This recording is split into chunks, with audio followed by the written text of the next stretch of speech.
आणि 1.11 लक्ष हेक्टर सिंचन क्षमता निर्माण झाली. सध्या प्रत्यक्ष सिंचन फक्त 30,000 हेक्टर क्षेत्रावर होत आहे. हे सत्य स्वीकारायला मन धजावत नव्हतं. आम्ही दोघा मित्रांनी या प्रश्नाच्या मुळाशी जायचं ठरवलं. महाराष्ट्रातलं लागवडीलायक क्षेत्र 225 लक्ष हेक्टर आणि उपलब्ध पाणी 164 लक्ष कोटी लिटर. त्यापैकी कोकणचं लागवडीलायक क्षेत्र 19 लक्ष हेक्टर आणि उपलब्ध पाणी 69 लक्ष कोटी लिटर. म्हणजे 8% लागवडीलायक क्षेत्र आणि 42% पाणी कोकणात. जल कुठे आणि संपदा कुठे हे निसर्गाचं कोडं आमच्या लक्षात यायला लागलं होतं. कोकणातील एकूण जमीन सुमारे 33 लक्ष हेक्टर. त्यापैकी फॉरेस्ट 5.54 लक्ष हेक्टर, शहर 2.43 लक्ष हेक्टर आणि लागवडीलायक नसलेलं क्षेत्र 5.78 लक्ष हेक्टर. अशी एकूण 14 लक्ष हेक्टर जमिनीत लागवड होऊ शकत नाही. उरलेल्या 19 लक्ष हेक्टर जमिनीपैकी 10 लक्ष हेक्टर क्षेत्रावर प्रत्यक्ष लागवड आणि 9 लक्ष हेक्टर क्षेत्र पडीक पण लागवडीला योग्य अशी परिस्थिती. कोकणातील पीक लागवडीचं क्षेत्र कसं आहे ते आपण पाहूया. नारळ 22,000 हेक्टर, काजू 1.66 लक्ष हेक्टर, आंबा 1.70 लक्ष हेक्टर, सुपारी मसाला पिकं मिळून 6,000 हेक्टर, भाजीपाला आणि इतर पिकं 1.5 लाख हेक्टर, भात 4.5 लाख हेक्टर. अशी एकूण 10 लक्ष हेक्टर जमीन प्रत्यक्ष लागवडीखाली आहे. ही आकडेवारी गोळा करताना आमची दमछाक झाली. पीक व्यवस्थापन, विक्री व्यवस्थापन यासाठी ही माहिती अचूक असणं गरजेचं आहे. जागतिक बाजारपेठेच्या युद्धात उतरायचं असेल तर ही माहिती त्याच हंगामात वेळेवर उपलब्ध असणं याला अनन्यसाधारण महत्त्व आहे. मुंबई शहराला पाणी पुरवठा हा एक कोकणातला महत्त्वाचा प्रश्न. पूर्ण झालेल्या धरणातून 1.17 लक्ष कोटी लिटर पाणी पुरवठा होतो. भविष्यकाळात पूर्ण होणाऱ्या धरणातून 1.24 लक्ष कोटी लिटर पाणी उपलब्ध होणार आहे. असं एकूण 2.42 लक्ष कोटी लिटर पाणी मुंबई शहराला वर्षाला पुरवण्याचं नियोजन आहे. पाणी गळतीचा विचार केल्यास सुमारे 2 लक्ष कोटी लिटर पाणी उपलब्ध असणार आहे. 2021 साली मुंबई शहराची वर्षाची पाणी मागणी सुमारे 2 लक्ष कोटी लिटर असणार आहे. म्हणजेच मागणी आणि पुरवठा समसमान आहे. मुंबई शहराची भविष्यातली वाढ लक्षात घेऊन नवीन पाणी साठ्याची शोधाशोध आतापासूनच करावी लागणार आहे. कोयना धरणाचं समुद्राला वाहून जाणारं पाणी सुमारे 2 लक्ष कोटी लिटर आहे. हे पाणी मुंबईकडे कसं वळवायचं याचा अभ्यास आता चालू झाला आहे. मुंबईची वाढ दुप्पट झाली तरी कोयनेचं पाणी ही गरज पूर्ण करू शकणार आहे. सिंचनासाठी 7.28 लक्ष कोटी लिटर पाणी साठ्याचं नियोजन आहे आणि या तुलनेमध्ये कोकणात 69 लक्ष कोटी लिटर पाणी उपलब्ध आहे. लागवडीलायक क्षेत्र 19 लाख हेक्टर आहे आणि प्रस्तावित सिंचन 3.7 लक्ष हेक्टर म्हणजे सुमारे 4 लक्ष हेक्टर आहे. याचा मेळ कसा घालायचा हेच निसर्गानं आपल्यासमोर मोठं आव्हान ठेवलं आहे. खुल जा सिमसिम असं म्हटल्यावर निसर्गाचं हे कोडं जादूनं सुटलं असतं तर किती मजा आली असती असा मनाला विचार चाटून गेला. कितीही अडचणी येवोत कोकणात शाश्वत शेतीचं चित्र निर्माण करण्याचा आमचा निर्धार पक्का झाला होता. कोकण अपेक्षित प्रगतीचा टप्पा का गाठू शकलं नाही याचं आम्हाला उत्तर शोधायचं होतं. प्रत्येक मुद्द्याच्या प्रत्यक्ष अडचणींचा आम्हाला अभ्यास करायचा होता. ठाणे आणि रायगड जिल्हे मुंबईला जवळ, त्यामुळे शहरीकरणाकडे त्यांचा कल वाढला आहे. ठाणे शहरातल्या काही भागात आदिवासी वस्ती आहे. रत्नागिरी, रायगड जिल्ह्यांचे प्रश्न वेगळे आहेत. 720 किलोमीटर लांबीचा सागरी किनारा हे सर्वांचं वैशिष्ट्य आहे. कोकण हा अतिपावसाचा प्रदेश. 1964 सालापर्यंत मुंबई शहराला पाणी पुरवठा करणारी धरणं बांधण्यात आली होती. घाटमाथ्यावरील धरणाचं पाणी वीजनिर्मिती करून कोकणात सोडलेल्या पाण्यावर 1958 मध्ये राजा नाला प्रकल्पाच्या आणि 1963 मध्ये काळ प्रकल्पाच्या कामाला प्रारंभ झाला. या दोन प्रकल्पातून सुमारे 12,000 हेक्टर क्षेत्र ओलिताखाली आलं आणि कोकण प्रदेशाचा सिंचनाचा श्रीगणेशा गिरवला गेला. तसं म्हटलं तर ज्या ठिकाणी राज्याचं 42% पाणी आहे त्या कोकणात मोठ्या सिंचन प्रकल्पांची थोडी उशिरा सुरुवात झाली असंच म्हणावं लागेल. या काळात धरणाचं मातीकाम मजुरांमार्फत होत होतं. अतिपाऊस आणि घळ भरणीचं जादा मातीकाम या अडचणी समोर होत्या. मातीकाम वेगानं करण्यासाठी डोझर, लोडर, टिप्पर ही अद्ययावत सामग्री उपलब्ध झाल्यानंतर कोकणातल्या धरणांच्या कामाला वेग आला. जलसंपदा खात्यातील अभियंते जोमानं कामाला लागले. सिंधुदुर्गमध्ये तिलारी धरणाचं काम वेगानं पूर्ण झालं आणि पाणीसाठा निर्माण झाला. रत्नागिरीमध्ये अर्जुना धरणाचं काम वेगानं पूर्ण झालं. रायगडमध्ये हेटवणे धरणाचं काम पूर्ण झालं. ठाण्यामध्ये सूर्या प्रकल्पाचं काम पूर्ण झालं. आजपर्यंत 2.90 लक्ष कोटी लिटर पाणीसाठा निर्माण झाला असून एकूण 7.28 लक्ष कोटी लिटर पाणीसाठा करण्याचं आपलं नियोजन आहे आणि त्याप्रमाणे कामं प्रगतीत आहेत. औद्योगिक क्षेत्राची पाणी मागणी आणि मुंबई शहराला पाणी पुरवठा या बिगर सिंचन आणि सिंचन क्षेत्रातल्या वापरातून शासनाला 300 कोटी रुपयांचा महसूल कोकणातून प्राप्त होतो.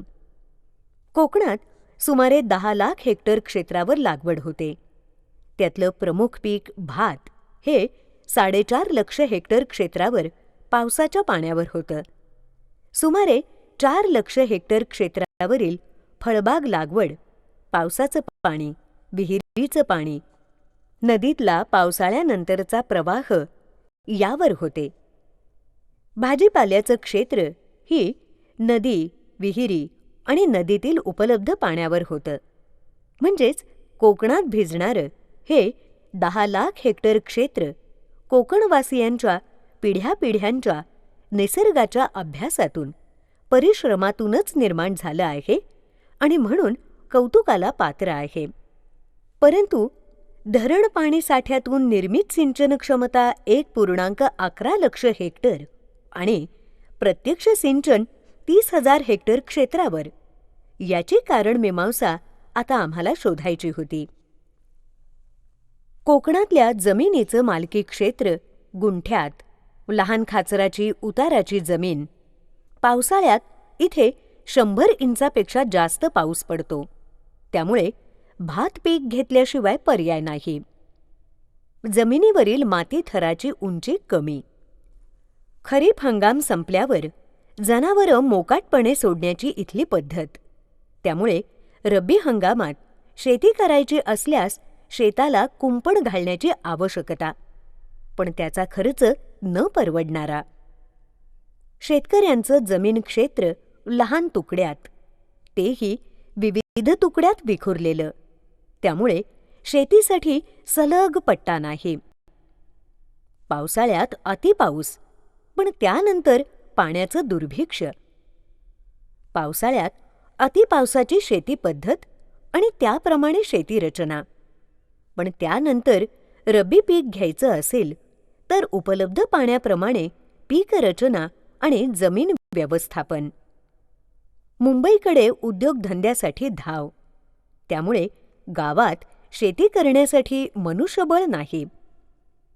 कोकणात आधुनिक पद्धतीनं शेती करण्यासाठी पंप, ड्रीप, सुधारित बियाणं याची गरज, पण त्यासाठी शेतकऱ्यांकडे आर्थिक पाठबळाचा अभाव. कोकणातल्या नद्या 40 ते 50 किलोमीटर लांबीच्या. नदी उगमाजवळ बऱ्याच ठिकाणी धरण बांधण्यासाठी योग्य जागा नाहीत. लागवडीलायक क्षेत्र लहान तुकड्यात. अतिपावसामुळे कालवा व्यवस्थापनात अडचणी. या अडचणी कशा सोडवता येतील या दृष्टीनं आमचं विचारचक्र पुढे चालू झालं. प्रत्येक क्षेत्रात विज्ञानाच्या प्रगतीतून विविध नवीन दालनं उपलब्ध झाली आहेत. आम्ही शेती क्षेत्रातल्या नवीन तंत्रज्ञानाची माहिती घ्यायचं ठरवलं. पॉलीहाऊसमधील शेती हे आधुनिक तंत्रज्ञान उपलब्ध झालं आहे. ही शेती 10 गुंठ्यात करता येते. पॉलीहाऊसमध्ये कोकणातील लाल मातीचा चांगल्या प्रकारे उपयोग करता येतो. हायड्रोपोनिक्स म्हणजे मातीशिवाय शेती करण्याचं शास्त्र आता विकसित झालं आहे. करवंट्यांचा वापर करून केलेली ही ऑर्चिडची लागवड पहा. कोकणातल्या अडचणींचा विचार करूनच यातून मार्ग कसा काढता येईल याचा विचार आम्ही चालू केला. परिवर्तनातूनच विकासाचा जन्म होतो. कोकणात नाविन्यपूर्ण शेती कुठे चालू आहे यासाठी आम्ही कोकण पालथा घालायचं ठरवलं. आंबा, नारळ, काजू, सुपारी, फणस या फळबागा लागवडीसाठी कोकण प्रसिद्ध आहे. फळांचा राजा म्हणजे हापूस आंबा. यासाठी कोकण जगभरात प्रसिद्ध आहे. शेतकऱ्यांनी फळबाग लागवडीमध्ये नाविन्यपूर्ण प्रयोग केले आहेत. डोंगर उतारावर लागवड आणि जांभ्या दगडात आंबा लागवड हे नाविन्यपूर्ण यशस्वी प्रयोग कोकणातल्या शेतकऱ्यांनी केले आहेत. गुहागर तालुक्यात पॉलीहाऊस शेतीचं क्षेत्र विकसित होत आहे. या ठिकाणी कार्नेशन फुलांची लागवड केली आहे. ऑर्चिड फुलांची लागवड या ठिकाणी केली आहे. रत्नागिरी जिल्ह्यात गेली 40 वर्ष ऊसाची शेती करणारा शेतकरी आम्हाला भेटला. गेली 25 वर्ष तो यशस्वीपणे भाजीपाला लागवड करतो आहे. त्याच्याकडे शेतीसाठी लागणारी अद्ययावत मशिनरीही आहे. 1000 एकरावरील डोंगर उतारावरील ही रबराची लागवड पहा. 2 लाख रबराच्या कलमांची ही नर्सरी. 2 वर्षाच्या झाडाची वाढ पहा. 4 वर्षाच्या झाडाची वाढ पहा. डोंगरावर तयार केलेल्या कंटूर ट्रेंचेसवर केलेली ही रबराची लागवड.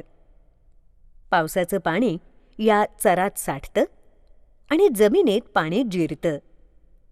त्यामुळे जमिनीतील पाणी पातळी वाढते.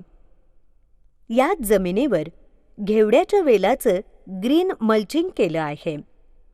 त्यामुळे जमिनीची धूप थांबते. जमिनीतलं नायट्रोजनचं प्रमाण वाढतं. सूर्यकिरण जमिनीपर्यंत पोहोचत नसल्यानं पाण्याचं बाष्पीभवन कमी होतं. त्याचबरोबर घेवडा बीपासून उत्पन्न मिळतं. पहिले 3 वर्ष रोपांना पाणी दिल्यानंतर रोपांना जादा पाण्याची गरज नसते. हेक्टरी 5 ते 10 लाख रुपये उत्पन्न देणारी ही रबराची शेती पाहिल्यावर आश्चर्यचकित व्हायला होतं. 50 एकरावरची रोहा इथली ही कलिंगडाची लागवड पहा. 3 महिन्याचं हे पीक. एकरी कमीत कमी 25,000 रुपये निव्वळ नफा. तरुण पिढीचा या कामातला सहभाग हे यातलं आणखी एक वैशिष्ट्य. भाजीपाला लागवडीतही हे तरुण अग्रेसर आहेत. कोकणात हळदी लागवडीचे प्रयोग मोठ्या प्रमाणात सुरू आहेत. माणगाव तालुक्यातली हळद लागवडीची ही दृश्य पहा. त्यांनी मल्चिंगसाठी केलेला नाविन्यपूर्ण वापर पहा. ठाणे जिल्ह्यात आदिवासींनी हळद लागवड केली आहे. तारपा या ब्रँडनेमखाली ते हळद विक्रीचा व्यवसाय करत आहेत. खालापूर इथल्या तरुण वर्गानं केलेले हे शेती प्रयोग पहा. सर्व तरुण शेतकरी पदवीधर आहेत. बुजुर्ग शेतकऱ्यांच्या मार्गदर्शनाखाली त्यांचं काम चालू आहे. भेंडीची लागवड त्यांनी केली आहे. भेंडी निर्यात करण्याचा त्यांचा इरादा आहे. या ठिकाणी पॉलीहाऊस शेतीचे 12 प्रयोग चालू आहेत. पडीक क्षेत्राचा उपयोग ते पॉलीहाऊस शेतीसाठी करत आहेत. पॉलीहाऊसमध्ये परदेशी पालेभाज्या ते लावणार आहेत. मॉल आणि हॉटेल चालकांना भेटून या परदेशी भाजीपाल्याची विक्री कशी करता येईल आणि त्यांच्या मागणीप्रमाणे पुरवठा कसा करता येईल यासाठी ते आतापासूनच प्रयत्नशील आहेत. कोकणात मासेमारी हे उत्पन्नाचं मोठं साधन आहे. हा व्यवसाय कोकणात रुजला असून तो वाढवण्याच्या सुद्धा आपल्यासमोर अनेक संधी आहेत. गोवा या ठिकाणी पर्यटनाच्या माध्यमातून उत्पन्नात भरघोस भर घातली जाते. कोकणातही पर्यटन व्यवसाय वाढवण्याच्या संधी आहेत. एका पदवीधर तरुणानं विकसित केलेलं हे पर्यटन स्थळ पहा. मुंबईचं आकर्षण सोडून तो कोकणात स्थायिक झाला आहे. त्याचे वडीलही त्याला कामामध्ये मदत करतात. त्याची आईसुद्धा उद्योगशील असून तिच्या हातच्या घावनाला अप्रतिम चव आहे. अशा निसर्गरम्य परिसरात 2 दिवस राहिलात तर मनावरचा सगळा ताण नाहीसा होतो. मुंबईकडे पाठ फिरवून कोकणाकडे वळणाऱ्या या कुटुंबाचं कौतुक करावं तेवढं थोडंच आहे. शासनानं रोजगार हमी योजनेअंतर्गत फळबाग लागवडीचा कार्यक्रम हाती घेतला आहे आणि तो कोकणामध्ये यशस्वीपणे राबवला जात आहे. सामुदायिक शेतीचा एक स्तुत्य प्रयोग चिपळूणजवळ अलोरे इथं चालू आहे. शेतकरी एकत्र येतात. बांध बंदिस्ती काढून शेतीचा एक सलग पट्टा तयार करतात. त्यांनी यशस्वीपणे केळी, हळद, अननस यांची लागवड केली आहे. स्प्रिंकलरचा वापर ते करतात. अत्याधुनिक इलेक्ट्रिक फेन्सिंगचाही वापर ते करतात. 3 तालुक्यात सुमारे 700 एकर क्षेत्रावर हा प्रयोग यशस्वीपणे चालू आहे. हेक्टरी 5 लाख रुपये उत्पादन ते घेतात. त्यांनी या प्रकल्पासाठी घेतलेल्या कर्जाची परतफेड पहिल्या 2 वर्षातच केली आहे. प्रत्येक शेतकऱ्याला त्याच्या जमीन धारणेप्रमाणे आणि व्यक्तिगत केलेल्या श्रमाप्रमाणे ते नफ्याची विभागणी करतात. याच उत्पन्नातून शेती मालकानं विकत घेतलेला हा नवीन टेम्पो पहा. केळीच्या घडांची बाजारपेठेत वाहतूक करण्यासाठी तो वापरण्यात येत आहे. शेतीचे लहान तुकडे, विखुरलेलं क्षेत्र हे प्रश्न कसे सोडवावेत, भाग भांडवल उभारून सामुदायिक पद्धतीनं आधुनिक शेती कशी करावी याचा आदर्श या शेतकऱ्यांनी कोकणामध्ये निर्माण केला आहे. कोकणातल्या नाविन्यपूर्ण शेतीचे हे प्रयोग पाहिल्यावर आमच्या मनातली निराशा दूर पळाली. कोकणातल्या प्रत्येक घराच्या अंगणात भाजीपाला, फळबाग, फुलबाग यांचं प्रात्यक्षिक पाहायला मिळतं. पिढ्यानपिढ्यांचं हे ज्ञान आहे. हे तंत्रज्ञान शेतावर कसं पोहोचवायचं आणि कोकणातल्या शेती व्यवसायाला व्यावसायिक स्वरूप कसं देता येईल याचा विचार आम्ही चालू केला. महाराष्ट्रातले इतर शेतकरी कशी वाटचाल करतायत हे आम्ही जाणून घ्यायचं ठरवलं.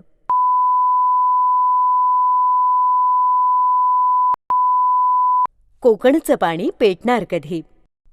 कोकणातल्या नाविन्यपूर्ण शेतीचे हे प्रयोग पाहिल्यावर आमच्या मनातली निराशा दूर पळाली.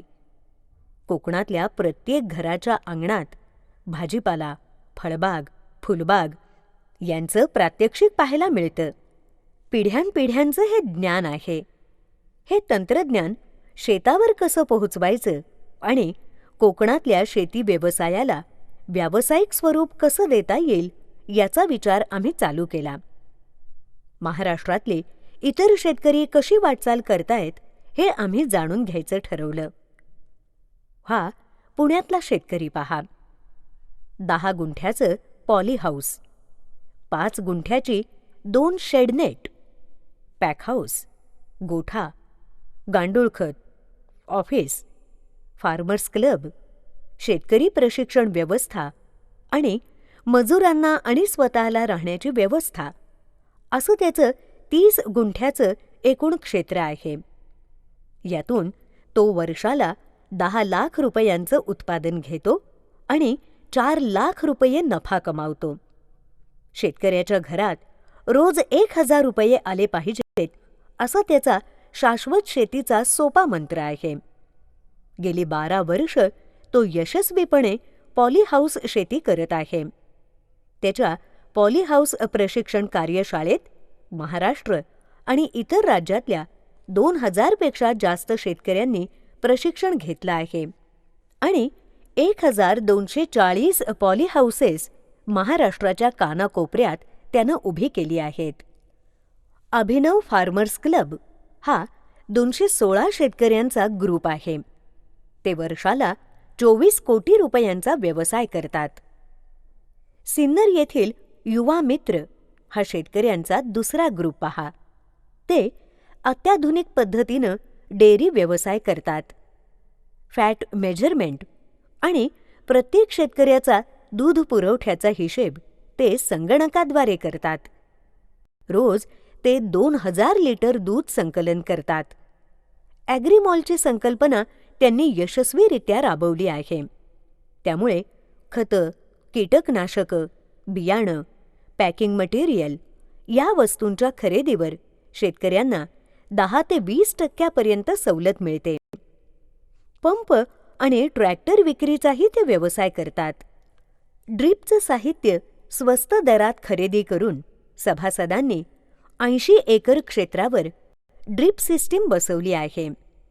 कांदा, मका, लसूण, परदेशी भाजीपाला या पिकांची त्यांनी यशस्वीपणे लागवड केली आहे. मल्चिंगच्या वापराचा प्रयोगही त्यांनी केला आहे. माती तपासणी लॅबोरेटरी त्यांनी स्थापन केली आहे. या तपासणीप्रमाणे शेतकरी खत व्यवस्थापन करत आहेत.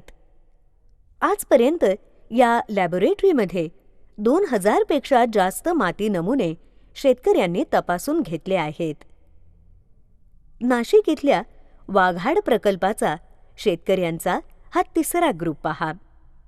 त्यांनी पाणी वापर संस्था स्थापन केल्या आहेत. धरणाचं सर्व पाणी 25 लक्ष रुपयांचा धनादेश देऊन ते दरवर्षी विकत घेतात. ते पाणी 15,000 शेतकऱ्यांना समान पद्धतीनं वाटप करून 10,000 हेक्टरपेक्षा जास्त क्षेत्र भिजवतात. 50% क्षेत्रात त्यांनी द्राक्ष लागवड केली आहे. द्राक्ष निर्यात करण्यासाठी शेतकऱ्यांची स्वतःच्या मालकीची अद्ययावत अशी यंत्रणा आहे. द्राक्ष प्रक्रिया करून ते मनुका निर्मिती करतात. त्यांनी शेतकऱ्यांची प्रोड्युसर कंपनी स्थापन केली आहे. या प्रकल्पावर सुमारे 250 कोटी रुपये शेतीमालाचं उत्पादन होतं. या तीनही शेतकऱ्यांच्या ग्रुपचं वैशिष्ट्य म्हणजे ते पाणी वापर शक्यतो ड्रीप पद्धतीनं करतात. त्यांनी फार्मर ग्रुप स्थापन केले आहेत. फार्मर्स ग्रुपची एक असोसिएशन स्थापन केली आहे आणि शेतकऱ्यांची प्रोड्युसर कंपनी प्रत्येक ग्रुपनं स्थापन केली आहे. शेतीमाल विक्री व्यवस्थापनासाठी www.krishimitre.org ही वेबसाईट त्यांनी सुरू केली आहे. डेटा संकलनासाठी ते अत्याधुनिक टॅबलेट पीसीचा वापर कसा करायचा ते शेतकरी सभासदांना समजावून देत आहेत. प्रत्येक शेतकरी स्वतःच्या अँड्रॉइड मोबाईलमार्फत वेबसाईटला थेट जोडला जाणार आहे. भविष्यात शेतीमाल विक्री व्यवस्थापन ते संगणकाचा वापर करून करणार आहेत. IBM कंपनीच्या मदतीनं हे काम चालू आहे.